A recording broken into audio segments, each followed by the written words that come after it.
This program is brought to you by MMA Group of Companies. Save up to rupees 1225. What a catch! For details, call 111 965. WorldCore, an Omantel company.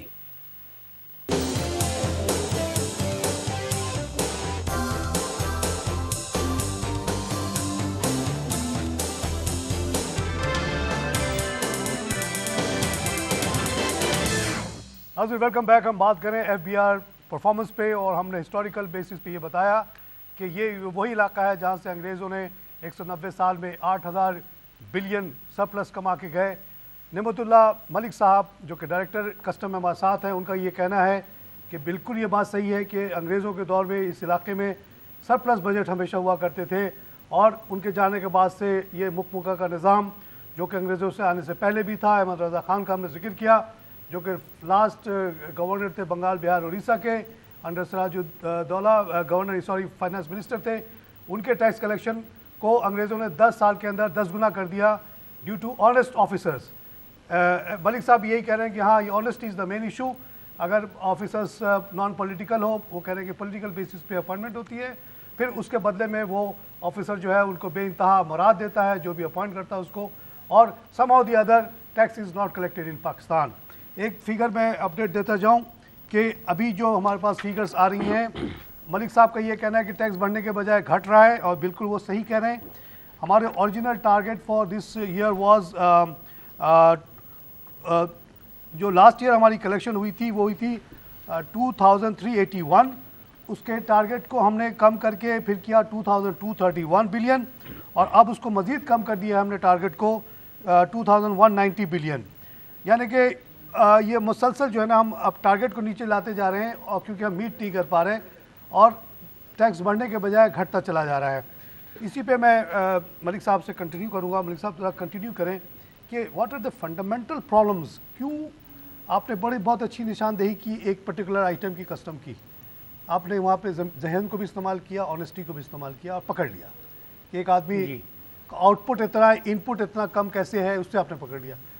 यही चीज़ें तो और जगह भी हो सकती है ना, अगर आपका निज़ाम अच्छा हो, चेक्स एंड बैलेंसेस हो, जैसे आपका ऑडिट है, ऐसे ही हो कि कस्टम वाला कोई गड़बड़ करता भी तो आप पकड़ लेते हैं उसको। तो बाकी एफबीआर में क्यों नहीं अप्लाइड है ये चीज़? इसकी एक वजह तो ये है कि गवर्नमेंट ने जो रेट्स हैं वो बहुत ज़्यादा रखे हुए हैं, रेट ऑफ टैक्स जो हैं। अच्छा, जैसे इनकम टैक्स को हम लेते हैं तो वो 35% तक चला जाता है। स्लैब उसमें बने हुए हैं 5 से लेके 35% तक, जिसकी ज़्यादा इनकम है वो 35, तो 35% बहुत ज़्यादा रेट है। मेरे ख्याल में दुनिया में कहीं ऐसा शायद कहीं हो, लेकिन ऐसा इतना ज़्यादा रेट ऑफ टैक्स जो है वो नहीं है। खैर यूरोप में 70% तक जाता है। मैंने यूरोपियन बैंक में, ऐसे बैंक में भी काम किया एम्स्टर्डम में, जहाँ तनख्वाह बढ़ने से नेट आमदनी कम हो जाती थी। ठीक है, एक सर्टेन लेवल पे जाके, जिस लेवल पे माशाल्लाह मैं भी पहुँच गया था, हाथ जोड़ते थे कि प्लीज़ मजीद हमें तनख्वाह ना बढ़ाओ, क्योंकि हम और ऊपर टैक्स 70%। ठीक है, जर्मनी में भी यही था, सही। यूरोप में तकरीबन लेकिन हमारा मुल्क चूँकि गरीब है, यहाँ 35% है, चले ठीक है। हमारा मुल्क चूँकि गरीब है तो इसलिए इसको इस पे ज़्यादा बोझ डालना जो है वो ठीक नहीं है। ज़्यादा बोझ डालने से गिवन द फैक्ट के इतने ज़्यादा करप्ट लोग बैठे हैं, यस, वो इंसेंटिव बढ़ जाता है। दोनों साइड पे हैं, एक तो गवर्नमेंट साइड पे हैं, देने वाला भी, लेने वाला भी। जो देने वाले हैं जो इतना रखे ही नहीं कि इतनी गुंजाइश उसमें गुंजाइश ना हो। 35 को वो 5 कर देगा, 30 कर देगा, 20 कर देगा, बिल्कुल। उसके अलावा गैप कम होना चाहिए। जो हमारे सिस्टम में लीकेजेस हो रही हैं, जो इरेगुलरिटीज़ अकर हो रही हैं कि गवर्नमेंट की जो प्राइवेट सेक्टर है वो गवर्नमेंट को टैक्स नहीं दे रहा है। वो कहता है कि हम टैक्स क्यों दें, गवर्नमेंट हमें क्या दे रही है, बिजली हमें दे रही है, नहीं दे रही है, फैसलाबाद आपका बंद पड़ा हुआ है, कोई आदमी टैक्स नहीं दे रहा है। वो इसलिए नहीं दे रहे हैं कि गवर्नमेंट उनको जो गवर्नमेंट का काम है वो पूरा डिलीवर नहीं कर पा रही है। जैसे बिजली का फ्राहम करना वो उनका काम है, गैस नहीं दे पा रही हैं, लॉ एंड ऑर्डर नहीं दे पा रही हैं। ये सब बेसिक वो ये चीज़ें अगर गवर्नमेंट देती रहे, प्रोवाइड करती रहे, तो हमारा जो है वो टैक्सेशन का निज़ाम ही बेहतर हो जाएगा। गवर्नमेंट लोग जो है वो खुद ब खुद टैक्स देना शुरू कर देंगे। तो उसके अलावा जो गवर्नमेंट का जो कंट्रोल है, कंट्रोल ओवर टैक्सेशन सिस्टम, वो बिल्कुल वीक है। तो कंप्यूटराइज दौर है जनाब, कंप्यूटराइज दौर है, लेकिन उसको इस्तेमाल नहीं किया जा रहा है। खाली कंप्यूटर को टाइपिंग पर्पज़ के लिए इस्तेमाल किया जा रहा है। जैसे आपने अपने वाले केस बताया था, अगर स्मार्टली इस्तेमाल किया जाए, तमाम इंडस्ट्रीज़ के सेल फिगर भी आ रही हैं, वो SECP को भी रिपोर्ट होता है, बैलेंस शीट पे भी होता है, और उसके इनपुट को भी अगर चेक कर लिया जाए तो ये सब चीज़ें चेक हो सकती हैं कंप्यूटर चेक हो सकती हैं, और अगर करने वाले हों तो जो ऑडिट का निज़ाम है उसको बेहतर किया जाए, उसको स्ट्रेंथन किया जाए, उसमें जो है वो क्वालिफाइड लोगों को रखा जाए, ईमानदार लोगों को रखा जाए।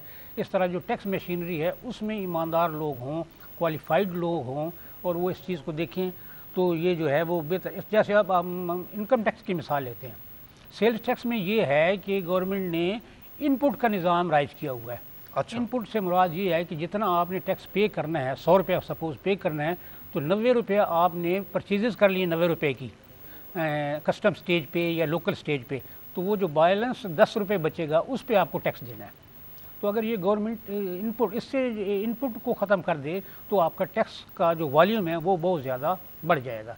जैसे इनकम टैक्स में है, इनकम टैक्स में ये है कि सैलरीड पर्सन है, जैसे आप सैलरीड पर्सन रहे हैं वहाँ यूरोप में, तो वहाँ जितनी आपकी सैलरी है उस पर जितना टैक्स बनता है वो डिडक्ट हो जाता है ऑटोमेटिकली। बिल्कुल। ठीक है, यहाँ पाकिस्तान में भी ऐसा ही है कि जो सैलरीड पर्सन हैं उनका टैक्स जो है वो पूरे का पूरा डिडक्ट हो जाता है और वो गवर्नमेंट के खजाने में चला जाता है। बेचारों को कोई चॉइस नहीं है, वो हाँ, मजबूर हैं। हाँ, लेकिन जो दूसरे बिजनेसमैन हैं या जो दूसरे लोग हैं उनके लिए ये चॉइस है कि वो जो उनके एक्सपेंसेस हैं या जो उनका एक्सपेंडिचर है वो उसमें से माइनस कर लें। इनकम में से 1 करोड़ किसी की इनकम है तो उसमें से 90 लाख उसका एक्सपेंडिचर है जो कि सही है या गलत है, तो बाकी जो 10 लाख बचेगा वो 10 लाख पे टैक्स देगा।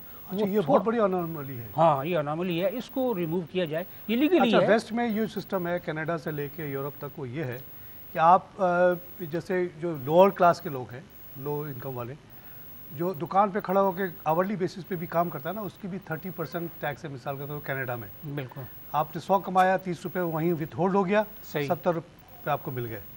लेकिन end of the year what you do, आप एक अपने स्टेटमेंट बनाते हैं कि जी मैंने ये दुकान पे काम करके Right. मैंने, मेरे बीवी ने इतना हमने हाँ, कमाया, सही। हमारे 4 बच्चे, हमारा खर्चा इतना।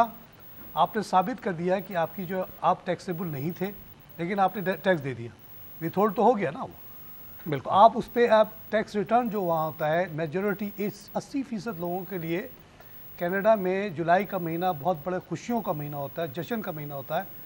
उसकी वजह ये होती है कि आप टैक्स रिटर्न जमा करते हैं, उसमें कहते हैं कि मैंने अब तक जो है आपको $2 लाख डॉलर टैक्स दे दिए, ठीक है, मैंने और मेरी बीवी ने मिलके। सही। लेकिन एक्चुअली हमें एक पैसा भी नहीं देना चाहिए था, given our size of the family and total income, total expenditure. 4 बच्चे हैं तो ज़ाहिर एक्सपेंडिचर ज़्यादा है। तो आप क्या कहते हैं कि जी वो 2 लाख जो आपको हमने दे दिए ना वो वापस कर दें, गवर्नमेंट बिल्कुल दे देती है। वो दे देते हैं। हाँ। हर से 2 लाख रुपए अकाउंट में आते हैं। पाकिस्तान में ये खुशी की है जश्न मनाई जाती है कि जब ये सब पाकिस्तान में ये सिर्फ 2 लाख 20% रुपए जो अगर- लोग हैं ना, जो असल अमीर है, जो जिनके पास तमाम जायदाद भी है, ज़ाहिर इंश्योरेंस कंपनी के मालिक, बैंक के मालिक, तमाम बिजनेसेस के मालिक, वहाँ तो थोड़े से लोगों के पास सब कुछ है, उन पे टैक्स होता है। पाकिस्तान में तो ये है कि अगर 2 लाख रुपया आपने टैक्स दे दिया है सपोज, तो गए तो 2000 आप लेना चाहते हैं तो उनको कहा जाता है कि आप 2000 हमें दें तो फिर हम आपको देते हैं। जैसे उस पे होता है एक्सपोर्ट वालों के साथ। हाँ, एक्सपोर्ट वालों बिलियंस एंड के बिलियंस रिबेट उनका फंसा हुआ, रिबेट लेने के लिए रिबेट लेने के लिए बिलियंस और देना पड़ता है मुझे। दौड़ देना पड़ता है, इसलिए लोग छोड़ देते हैं। बात तो छोड़ भी देते हैं कि छोड़े ये हम लेते नहीं हैं, या कहीं से कोई रिफंड लेने जाएं तो रिफंड आपको आसानी तो से। हमारी एक फैक्ट्री थी जो हम बबल गम एक्सपोर्ट करते थे, तो उसमें पहले 15-20% रिबेट मिलता था, तो वहाँ भी हमें कुछ देना होना पड़ा। बाद में रिबेट 1.5% हो गया तो हमने वो फैक्ट्री बंद कर दी, क्योंकि उसमें जो रिबेट लेने के लिए 2% देना पड़ते थे, 1.5% लेने के लिए हमने कहा ये कारोबारी बंद कर। हाँ, यही है। तो ये वो बिल्कुल एक सही और कह रहे हैं। तजवीज़ ये है मेरी कि अगर गवर्नमेंट की जो फंक्शनरीज हैं, FBR जो है या जो प्रोविंशियल के वो रेवेन्यू बोर्ड बनाए गए हैं, इनको प्राइवेटाइज कर दिया जाए वाह वाह वाह, क्या बात आपने की। कि तो फिर मसलन कोई ग्रुप है, सैगल ग्रुप है सपोज, तो सैगल ग्रुप को दे दें भाई ये टैक्स जो है 3 अरब रुपया जो है तुमने जमा करना है साल का, वो आपको 5 अरब कर देगा। अच्छा, इसको एक टेंडरिंग प्रोसेस किया जा सकता है, हाँ, जैगली को नहीं दें। बिल्कुल किया जा सकता हम है। कहें कि भाई हाँ, इस वक्त वर्ल्ड हमारी वाइड इसको किया जा जो है सकता ना है। टोटल टैक्स कलेक्शन जो है वो 2 ट्रिलियन है इस वक्त, ठीक है ना। ये हम बात करें हाँ जी। 2.1 हाँ, यही है। 2.2 ही समझ लें रफली। और हम हिस्टोरिकल बेसिस पे अंग्रेज़ों का आप डाटा ले आए सामने। हाँ, कि हम बढ़ता जा रहा था हमारा। हाँ, 1930 में कितना था, 1940 में कितना था, उस बेसिस पे आप कहें कि एक्चुअली इसकी जो पोटेंशियल है 6 ट्रिलियन की है। हम ये समझते हैं कि 6 के बजाय 2 कलेक्ट हो रहा है। आप बताएं कि आप कितना कलेक्ट कर सकते हैं। उनको सबको पता है हाँ। कि यहाँ पे अच्छा एक चीज़ में मलिक साहब, जीडीपी से रेशो लिंक किया जाए सर, उनको, कितना जीडीपी के बारे में एक बात बताऊं बहुत इंपॉर्टेंट। अभी एक स्टडी आई है इकोनॉमिक डेवलपमेंट इंस्टीट्यूट की, उन्होंने कहा कि 91% हमारी इकोनॉमी अंडरग्राउंड है। आप बिल्कुल कराची ठीक है। शहर को छोड़, गांव और फाटा को तो आप छोड़ दें, कराची शहर में ऐसे ऐसे इलाके हैं जहां रोज़ाना कंस्ट्रक्शन हो रही है, घर बन रहे हैं, रोड बन रहे हैं, हर चीज़ काम हो रहा है, और वो गवर्नमेंट के डाटा पे नहीं आ रहा कहीं पे भी। सही ना वहाँ कोई टैक्स वाला जा रहा ना, है, सही ना वहाँ बात कोई बिल्डिंग कंट्रोल जा रहा है। तो रियल भाई इकोनॉमी बहुत जावेद बड़ी साहब, आप ये है। देखिए- आपने अगर जो सहगल साहब की बात की या कोई और जो कोई लोग और यहाँ के कंपनी लोकल है, लोग हैं, कोई foreign कंपनी भी उनको हो पता सकती है है। कि यहाँ पे पोटेंशियल कितना है। अगर हम वो कहेंगे गवादर कि- पोर्ट को चाइना के हवाले कर, मतलब वो कर सकते हैं कि चाइना उसको ऑपरेट करेगी, तो ये टैक्स कलेक्शन भी हम चाइना को दे सकते हैं। पहले ईस्ट इंडिया कंपनी को आपने हाँ, दिया था बिल्कुल, ना, हाँ दिया था हमने। ईस्ट इंडिया वो कंपनी को चली बुला के गई, दे दें। वो चली गई, ये भी अपना टैक्स कलेक्ट करके तो ये चले जाएं वापस, एग्रीमेंट कर लें हमारे से। 20 साल का एग्रीमेंट हमारे लोगों से ये नहीं हो सकता। नहीं हो सकता ये मलिक होता साहब भी यहाँ है। पे ब्रेक लेने के लिए कहा जा रहा है। नाज़रीन, हम लेते हैं एक छोटा सा ब्रेक के बाद फिर हाजिर होते हैं।